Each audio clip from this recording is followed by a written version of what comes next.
Every now and then a game comes along that sort of won't get enough attention that it deserves. It deserves so much more than it inevitably gets.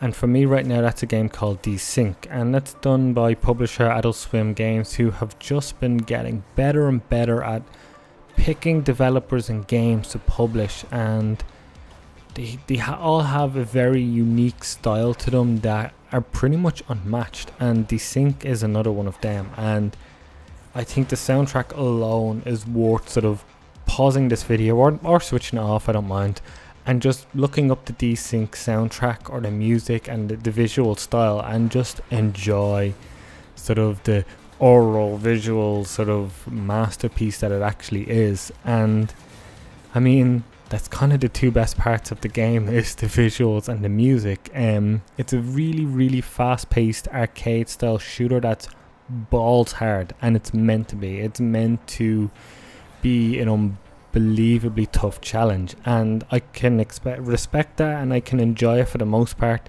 But it does get to times where a couple hits and you're gone, and that's just the way it is. And some enemies, you don't have a sprint, but you have a dodge, where some enemies will jump in the air ready to jump down and pounce on you, and you will jump out of the way, but they'll sort of magnetize to you still, and it kind of feels like a bit cheap, and it shouldn't happen, but it happens, and then you're dead and you've got to redo the room again. Sometimes the room can be quite unbearable in terms of how hard it gets, and I'm all one for difficulty. It's not one of those games where I'm like, oh, it needs to be easier, but I do think there needs to be some leeway with the enemies sort of, I guess, tracking and unfairness. Like if an enemy is in the air and it jumps at you and then you dodge and then it somehow still sort of magnetizes to you, I don't feel like that's a challenge anymore.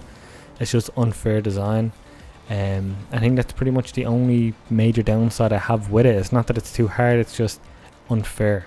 But the thing I haven't even mentioned yet is, if you played Bulletstorm, you'll understand sort of some of the mechanics here, as in there is a whole skill scoring system that didn't need to be there, but it's there, and it's pretty cool. Like, you aren't told how to do any of these special skill shots, but when you pull it off, the game will sort of freeze, or at least slow down it'll slow down really much, a lot, and it'll zoom in on the enemy and it'll tell you the name of the special kill you've done and the maneuvers you've done to get there, and then you get points for it. And it's sort of, the scoring system helps with upgrading things, and it's a pretty fun added system to it. But that alone, the shooting is fine, it really is, and the weapons are enjoyable to use. Everything has, as you'd expect from the old school arcade style shooters.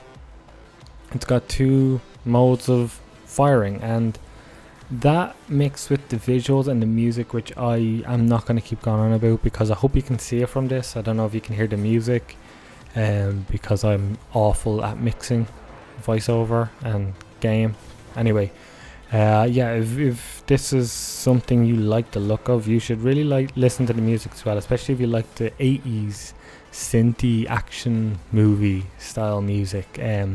Yeah, Desync is a special little game that I feel kind of lucky I got to be exposed to it and enjoy it, because it's one of those games where millions of people are just gonna go past it and move on, and it definitely doesn't deserve that. And I think everyone should play this game, or at least appreciate it. I don't know, it's just one of those games where I'm like, it's never going to be enough whatever it gets.